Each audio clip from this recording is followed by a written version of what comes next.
શ્રી કૃષ્ણ મિત્રો, મારું ગુજરાતી કિચનમાં આપનું સ્વાગત છે. ફ્રેન્ડ્સ, આજે આપણે ખૂબ જ હેલ્ધી એવો નાસ્તો બનાવીશું અને તમને જ્યારે પણ ભૂખ લાગે ત્યારે તમે આસાનીથી બનાવી અને ખાઈ શકો છો. 5 મિનિટની અંદર જ બની જાય છે, એટલે કોઈ પણ વ્યક્તિ આસાનીથી બનાવી શકે છે. તો ચાલો શરૂઆત કરીશું. જુઓ, એના માટે મેં આ 4 નંગ ટામેટા લીધેલા છે. તો ટમેટા છે એકદમ સરસ એવા લાલ અને કડક હોય એવા પસંદ કરવાના છે. અહીંયા મેં 250 ગ્રામ જેટલા ટમેટા લીધેલા છે. 2 મોટી સાઈઝ છે અને 2 નાની સાઈઝના છે. અને અહીંયા થોડા ઘણા મસાલા લીધેલા છે.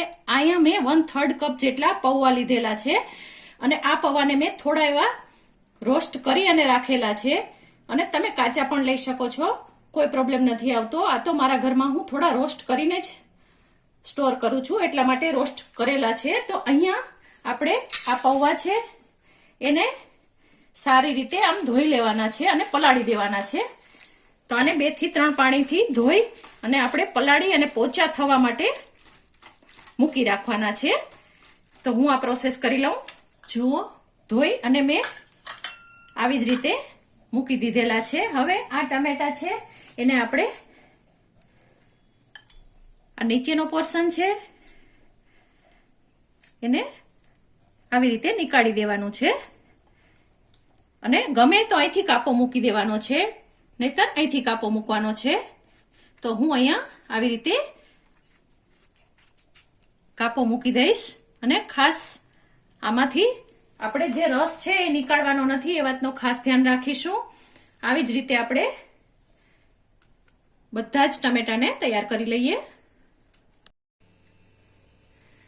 જુઓ ફ્રેન્ડ્સ, આપણે આ 4 ટમેટાને કાપા મૂકી દીધેલા છે, આડા અને ઊભા, અને 3/4 કાપા મૂકેલા છે. એ વાતનું ખાસ ધ્યાન રાખીશું, જેથી કરીને પૌવાનો મસાલો છે એમાં સારી રીતે આપણે ભરી શકીએ. અને આ પૌવા પણ સરસ રીતે આપ જોઈ શકો છો કોરા થઈ ગયા છે. તો આ આવી રીતના કોરા થવા જરૂરી છે, જેથી કરીને ખૂબ જ સરસ રીતે આનો ટેસ્ટ આવે. અને બીજા મસાલા છે એમાં વધારાના કોઈ જ નથી નાખવાના, છતાં એટલો સરસ રીતે આનો ટેસ્ટ આવે છે કે તમારા ઘરમાં કોઈ ખાતા નહીં ધરાય. અને વર્ષોથી હું નાની હતી ત્યારથી જ મારી બાજુમાં જે દાદીમાં રહેતા હતા એની પાસેથી હું રોજ આ ખાતી, એટલે મને આ ખૂબ જ પસંદ છે. તો અહીંયા આપણે 1 ટીસ્પૂન જેટલો ચટપટો મસાલો એડ કરીશું. ચટપટા મસાલામાં કંઈ જ નથી.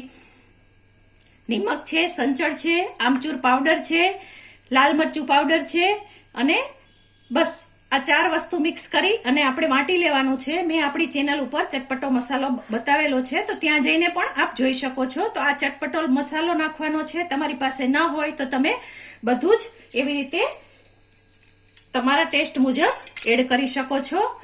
આ મરી પાવડર છે. મરી પાવડર અહીંયા મને ગમે છે એટલા માટે હું 2 ચપટી જેટલો એડ કરું છું. તમને ન ગમે તો તમે સ્કીપ પણ કરી શકો છો. અને 1/4 ટીસ્પૂન જેટલો આ અચાર મસાલો છે, જે ખાટા અથાણા માટે આવે છે એ આપણે એડ કરી દઈશું. અને સાથે જ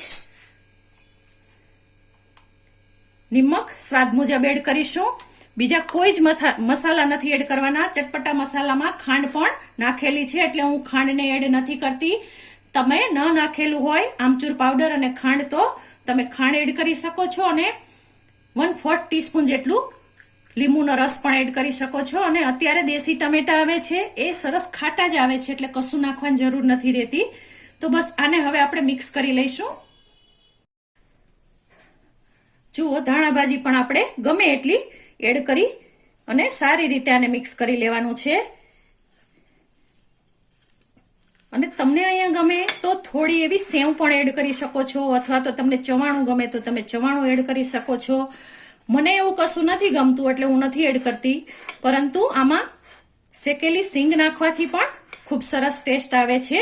તો તમને ગમે એ પ્રમાણે તમે મસાલા એડ કરી શકો છો. ખૂબ સારી રીતે આપ જોઈ શકો છો, એકદમ કોરો છતાંય ટેસ્ટી એવો મસાલો તૈયાર થઈ ગયો છે. હવે ટમેટામાં જો પાણી હોય તો આવી રીતે નિતારી લેવાનું છે અને સેજ હાથ મારી અને આને સારી રીતે દબાવી અને ભરતું જવાનું છે. એ વાતનું ખાસ ધ્યાન રાખવાનું છે. જુઓ, આમ એકદમ દબાવવાનું છે અને ભરવાનું છે. આ નાસ્તો એટલો સરસ ટેસ્ટી અને હેલ્ધી બને છે કે બધાને પસંદ પડશે. તમારા ઘરમાં નાના બાળકો હશે એને પણ પસંદ પડશે અને વડીલો હશે એને પણ પસંદ પડશે. જુઓ,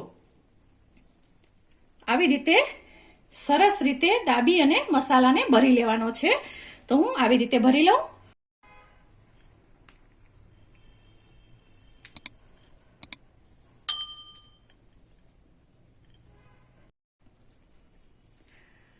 જુઓ ફ્રેન્ડ્સ, ખૂબ સરસ રીતે આપણા આ ટમેટા છે એ ભરાઈ ગયા છે અને ટમેટાનો પોતાનો રસો એટલો સરસ હોય છે કે જેથી કરી અને બીજું કશું જ નાખવાની જરૂર નથી પડતી અને આપણા આ ટમેટા ભરાઈ અને એકદમ સરસ તૈયાર થઈ ગયા છે. તો આ ટમેટાને તમે ચાહો તો 2 થી 3 કલાક ફ્રીઝમાં મૂકી અને પછી ખાશો તો ખૂબ જ સરસ ટેસ્ટ આવશે અને એમને ખાશો તો પણ એટલો સરસ ટેસ્ટ આવે છે.